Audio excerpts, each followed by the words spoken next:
दोस्तों, अमेजन में इन्वेस्ट करना है या फेसबुक में?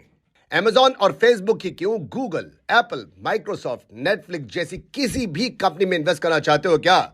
वॉरेन बफेट ने कहा था, इन्वेस्टमेंट कोई रॉकेट साइंस नहीं जो ज्यादा आईक्यू वाला कम आईक्यू वाले को हरा दे। इन्वेस्टमेंट करने के लिए नॉलेज चाहिए, आईक्यू नहीं, थोड़ी सी किडनी बस। आप शेयर मार्केट में पैसा लगाते हो? शेयर मार्केट में नहीं लगाते तो म्यूचुअल फंड में तो लगाते होगे। बहुत बढ़िया। अब तक इंडियन स्टॉक मार्केट में लगाते थे, अब यूएस स्टॉक मार्केट में भी लगाओ। अब तो बहुत आसान हो चुका है। आप इंडिया में बैठकर बिना यूएस जाए, बिना डॉलर्स में कन्वर्ट किए, इंडियन करेंसी से बहुत आराम से शेयर्स खरीद सकते हो। म्यूचुअल फंड में भी इन्वेस्ट कर सकते हो। अब आप इन्वेस्ट करना चाहते हो या नहीं चाहते हो, आपको इंडियन स्टॉक मार्केट और यूएस स्टॉक मार्केट के बीच का फर्क मालूम होना चाहिए। मैं आपको बहुत ही सरल भाषा में दोनों स्टॉक एक्सचेंज का फर्क समझाता हूं। पहला फर्क तो है टाइम का। इंडियन स्टॉक मार्केट 9:15 बजे खुलती है, यूएस स्टॉक मार्केट वहां के हिसाब से 9:30 बजे खुलती है। हमारी बीएससी एनएससी की दुकानें बंद हो जाती हैं 3:30 बजे दोपहर को। यूएस शेयर मार्केट बंद होती है शाम को 4 बजे वहां के हिसाब से। ये छोटी सी बातें हैं मगर बेसिक हैं, जरूरी हैं। दूसरा फर्क है, भारत में मेजर 2 स्टॉक एक्सचेंजेस हैं, बॉम्बे स्टॉक एक्सचेंज बीएससी और नेशनल स्टॉक एक्सचेंज एनएससी। जबकि यूएस की 2 मेजर स्टॉक मार्केट्स का नाम है नस्दाक स्टॉक एक्सचेंज और न्यूयॉर्क स्टॉक एक्सचेंज एनवाईएसई। ये बेसिक बातें हैं, इनका पता होना मांगता है। तीसरा, आपको कितनी इंडियन कंपनीज के नाम याद हैं जिनमें आप इन्वेस्ट करते हो? रिलायंस, टाटा, इन्फोसिस, चलो बैंक भी गिन लो, एचडीएफसी, आईसीआईसीआई। बस अब यूएस की कंपनीज के नाम बताऊं? Netflix, Amazon, Facebook, Apple, Google, किसी में भी इन्वेस्ट कर सकते हो।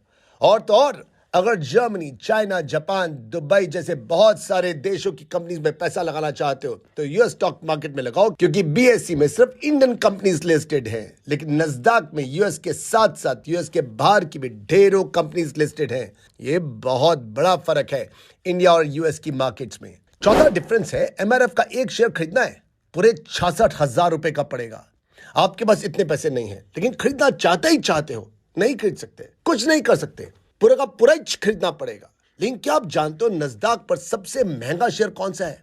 सबसे महंगा शेयर था जनवरी में इसी साल के वॉरेन बफेट की कंपनी बर्कशायर हैथवे। और जानते हैं इसकी कीमत क्या थी जनवरी में? अभी 2 महीने पहले इसकी कीमत थी $4,60,000, यानी कि एक शेयर की कीमत है इंडियन रुपीस के हिसाब से 3.5 करोड़ रुपए की। अब अगर 3.5 करोड़ की कीमत होगी तो हर एक कोई खरीद नहीं पाएगा, जिससे उस शेयर में ट्रेडिंग ज्यादा नहीं होगी, जिससे शेयर्स को मैनिपुलेट करना आसान हो जाएगा। कुछ एक लोग मोटा कमाएंगे और कुछ मोटा गवाएंगे। इस तरह से यूएस की शेयर मार्केट में कॉन्सेप्ट है फ्रैक्शनल शेयर्स का। जैसे एग्जांपल के तौर पर एप्पल, अमेजॉन, फेसबुक का शेयर खरीदना है, 50,000 का खरीदना है, 50,000 का खरीदो। 10,000 का खरीदना है, 10,000 का खरीदो। 1,000 का खरीदना है, 1,000 का खरीदो। जितने का चाहो उतने का खरीद सकते हो। इंडियन स्टॉक मार्केट में शेयर खरीदने जाओगे तो शेयर चाहे कितना भी महंगा हो, पूरा का पूरा खरीदना पड़ेगा।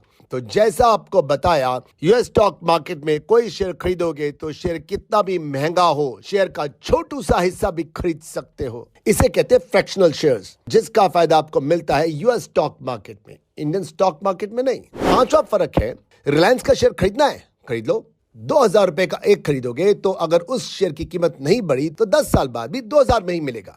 Netflix, Amazon, Facebook, Apple, Google या यूएस मार्केट में किसी भी कंपनी का शेयर खरीदोगे और अगर उस शेयर की कीमत नहीं भी बढ़ी तो भी फायदा हो सकता है। कैसे? यह फायदा हो सकता है डॉलर की अपनी वैल्यू बढ़ने से। एग्जाम्पल के तौर पर 1947 में $1 ₹1 के बराबर था। 1974 में $8 का हो गया था। 1990 में $17 का हो गया था। सन 2000 में $43 का हो गया था। 2013 में $56 का हो गया था और आज $1 ₹72 के बराबर है। मान लो आपने 1947 में जब $1 ₹1 का था तब $1 में कोई शेयर खरीदा होता और अगर शेयर की कीमत आज तक ना बढ़ी हुई होती तो भी आपको ₹74 का फायदा होता, क्योंकि जब आपने शेयर खरीदा था तब $1 ₹1 का था, आज ₹75 का है। तो यूएस शेयर मार्केट में पैसा लगाने के 2 फायदे मिल सकते हैं। एक, शेयर प्राइस के बढ़ने से फायदा मिल सकता है और दूसरा, डॉलर के रेट बढ़ने से फायदा मिल सकता है। छठा फायदा है, आजकल तो यूएस स्टॉक मार्केट में इन्वेस्ट करने के लिए ढेरों ऐप्स आ गई हैं, जिनमें से आप अपनी पसंद का ऐप चूज करके अपने घर पे बैठे बैठे आराम से यूएस में इन्वेस्ट कर सकते हो। अब तो आप यूएस की म्यूचुअल फंड में भी इन्वेस्ट कर सकते हो। फेसबुक में इन्वेस्ट करना है, गूगल में, एप्पल में, अमेजॉन में, कोई फॉरेन अकाउंट नहीं चाहिए, कोई डॉलर्स नहीं चाहिए बाबू, कोई रॉकेट साइंस नहीं है, अरे सिंपल है। एक म्यूचुअल फंड है नावी नस्दाक 100 फंड ऑफ फंड। ये वीडियो नावी म्यूचुअल फंड कंपनी के द्वारा स्पॉन्सर्ड है। फायदे गिनने शुरू करो दोस्तों। पहला, इंडियन करेंसी से, रुपए से, गूगल में, अमेजॉन में, एप्पल जैसी 4000 कंपनियों में आपका पैसा इन्वेस्ट किया जाता है। दूसरा, पैसा हमेशा डाइवर्सिफाइड होना चाहिए, अलग अलग जगह पर होना चाहिए। आपने अभी तक इंडिया के म्यूचुअल फंड में लगाया है पैसा, मौका है अमेरिका के म्यूचुअल फंड में भी लगाओ। तीसरा, ये फंड यूएस की स्टॉक मार्केट में ही पैसा क्यों लगाता है, कहीं और क्यों नहीं लगाता? क्योंकि यूएस ने टेक कंपनीज की फील्ड में पूरे वर्ल्ड को डोमिनेट कर रखा है। पूरे वर्ल्ड की सारी स्टॉक मार्केट का 44% सिर्फ यूएस की स्टॉक मार्केट से आता है, इसलिए ये फंड सिर्फ यूएस में इन्वेस्ट करता है। चौथा, जैसा आपको बताया था, यूएस में इन्वेस्ट करने से आपको यूएस मार्केट का फायदा मिल सकता है और साथ में डॉलर्स के रेट बढ़ने का फायदा भी मिल सकता है। अच्छा, अब आपको लग रहा होगा ये फंड ज्यादा खर्चा लेगा, उल्टा सबसे कम खर्चा लेना ही इसका पांचवा फायदा है। ये फंड फी लेगा सिर्फ 0.13%। आयो मजो, लिंक डिस्क्रिप्शन में है। चलिए वापस चलते हैं इंडिया और यूएस शेयर मार्केट के कंपैरिजन पर। सातवें फर्क में आप बताइए, आप तैयार कैसे होते हो? शर्ट पहने एक कमरे में जाते हो, पैंट पहने दूसरे कमरे में जाते हो, कोट पहने तीसरे कमरे में जाते हो? नहीं ना, तो इन्वेस्ट करने के लिए इधर उधर भागे क्यों फिरते हो? हर देश की करेंसी अलग है, रूल्स अलग हैं। अगर अलग अलग देशों में इन्वेस्ट करने जाओगे तो वहां के रूल्स समझने पड़ेंगे, ट्रेडिंग अकाउंट खोलना पड़ेगा, डीमैट अकाउंट वहां के हिसाब से खरीदना पड़ेगा, करेंसी समझनी पड़ेगी, टाइम देना पड़ेगा, रिसर्च करना पड़ेगा। डाइवर्सिफाई करो, फंड्स को अलग अलग जगह पर इन्वेस्ट करो, देश के बाहर भी इन्वेस्ट करो, मगर सारे देशों में नहीं। यूएस स्टॉक मार्केट में इन्वेस्ट करोगे तो एक ही करेंसी में, एक ही रूल्स के हिसाब से और भी ढेरों देशों की कंपनियों में इन्वेस्ट कर पाओगे। टाइम बचेगा, मेहनत बचेगी, एफर्ट्स कम लगेंगे, मुनाफा ज्यादा होगा। आठवां, इंडियन स्टॉक मार्केट की जानते हैं टोटल ट्रेडिंग वैल्यू कितनी थी 2020 में? 2 ट्रिलियन यूएस डॉलर्स। और यूएस की स्टॉक मार्केट की टोटल ट्रेडिंग वैल्यू थी उसी साल 2020 में 23 ट्रिलियन यूएस डॉलर्स, यानी कि भारत की स्टॉक मार्केट से 11 गुने से भी ज्यादा। यूएस स्टॉक मार्केट वैल्यू के हिसाब से दुनिया का सबसे बड़ा स्टॉक मार्केट है। मार्केट जितना बड़ा होता है वहां उतने ज्यादा शेयर्स खरीदे और बेचे जाते हैं, इसलिए शेयर्स की ट्रेडिंग वॉल्यूम हाई हो जाता है। अगर किसी हाई ट्रेडिंग वॉल्यूम वाले शेयर की कीमत बढ़ रही है तो इसका मतलब है उस शेयर को ज्यादा लोग खरीद रहे हैं, और अगर किसी हाई ट्रेडिंग वॉल्यूम वाले शेयर की कीमत कम हो रही है तो इसका मतलब यह है कि उस शेयर को ज्यादा लोग बेच रहे हैं। यूएस स्टॉक मार्केट में इन्वेस्ट करोगे तो हाई ट्रेडिंग वॉल्यूम वाले शेयर खरीद पाओगे। इसी तरह से जब शेयर्स का प्राइस गिरेगा तो शेयर्स बेचने में आसानी होगी, कोई ना कोई खरीदार मिल ही जाएगा, आराम से मिल जाएगा, क्योंकि एक्टिव लोग ज्यादा हैं। स्टॉक जल्दी जल्दी खरीदा जा सकता है, नुकसान होने के चांसेस कम हो जाते हैं। नौवां फर्क सुनिए, मान लो आपको अचानक कहीं से बहुत सारा पैसा मिल गया, तो सारा पैसा एक ही जेब में ठूस लोगे क्या? ताकि अगर जेब कटे तो सारा पैसा एक झटके में गायब हो जाए? नहीं ना। तो फिर जब इन्वेस्टमेंट की बात आती है तो सारा पैसा एक ही जगह क्यों घुसा देते हो? पैसे को डाइवर्सिफाई करो। पहले भी बता के चुका हूं, अगर इंडियन स्टॉक मार्केट में इन्वेस्ट करने जाओगे तो कितनी कंपनीज में इन्वेस्ट कर दोगे, और फिर आपका पैसा इंडिया में इधर से उधर ही घूमता रहेगा। यूएस स्टॉक मार्केट में पैसा डालोगे तो यूएस की मार्केट में भी इन्वेस्ट करोगे और साथ साथ ढेरों और देशों की ढेरों और कंपनीज में इन्वेस्ट कर पाओगे। नतीजा, ऑप्शन ज्यादा मिलेंगे, रिटर्न अच्छा मिलेगा। 10वां फर्क, नेटफ्लिक्स पर मूवी देखते हो ना, अमेजॉन से सामान मंगाते हो ना, फेसबुक पर तो अकाउंट होगा ही। ये सब यूएस की कंपनीज हैं, और ये कंपनी सिर्फ भारत में ही नहीं, लगभग दुनिया के हर देश में मौजूद हैं। और सिर्फ यही नहीं, यूएस की ज्यादातर कंपनीज पूरे दुनिया में फैली हुई हैं। इसको कहा जाता है एमएनसी, मल्टीनेशनल कंपनीज।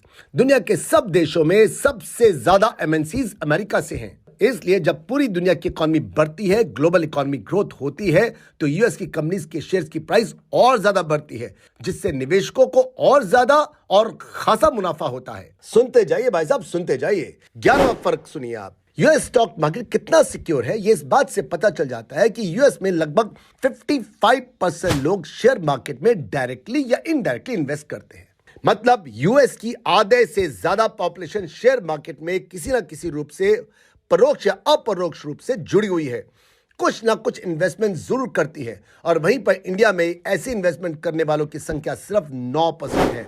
खुद सोचिए, 9% और 55% कितना बड़ा फर्क है। कुछ तो वजह होगी कि इंडिया में लोग शेयर मार्केट में इन्वेस्ट बहुत कम करते हैं। या तो लोगों को डर लगता है कि उनका पैसा डूब जाएगा, या फिर लोगों को शेयर मार्केट जुआ लगती है, या उनको पैसे का मुनाफा इतना दिखता ही नहीं, उनके पास ऑप्शन ज्यादा है, क्यों जाए शेयर मार्केट में यार, या फिर उनको शेयर मार्केट पर ट्रस्ट कम है। लेकिन वहीं पर यूएसए में आधे से ज्यादा लोग शेयर मार्केट में हैं। इसका मतलब क्या है?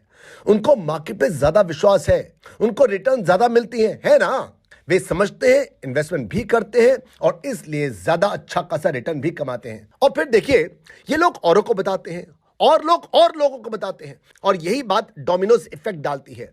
जैसे चाय के प्याले में अगर जगह होगी तो और चाय आएगी और आएगी और आएगी और आती रहेगी, लेकिन जहां वो प्याले से ज्यादा हुई वो नीचे छलकना शुरू हो जाएगी।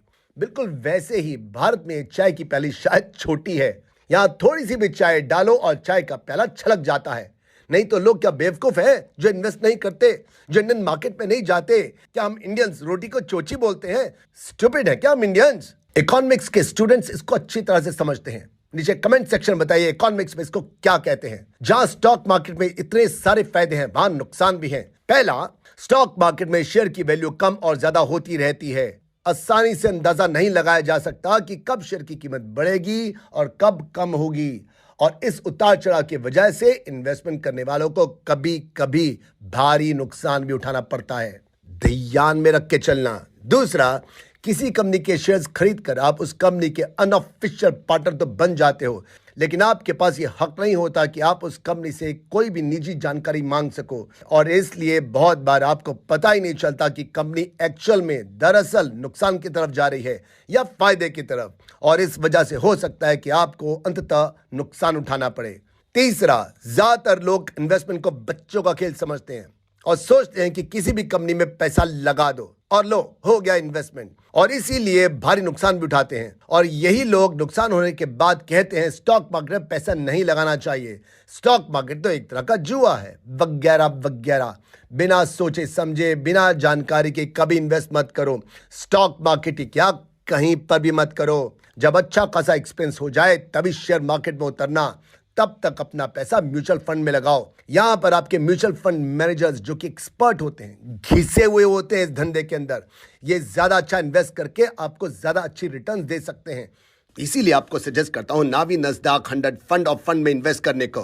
पैसे बिल्कुल सिक्योर हैं, और जब आपको कॉन्फिडेंस आ जाए यूएस स्टॉक मार्केट में इन्वेस्ट करने का, तब खुद ब खुद शुरू कर देना। अब लास्ट में कमेंट सेक्शन में बताइए और क्या क्या फर्क है इंडियन और यूएस स्टॉक मार्केट में, और हम लोग मिलते हैं मेरी नेक्स्ट वीडियो में। बाय बाय, शब खैर, बी सीन या of videos in good night.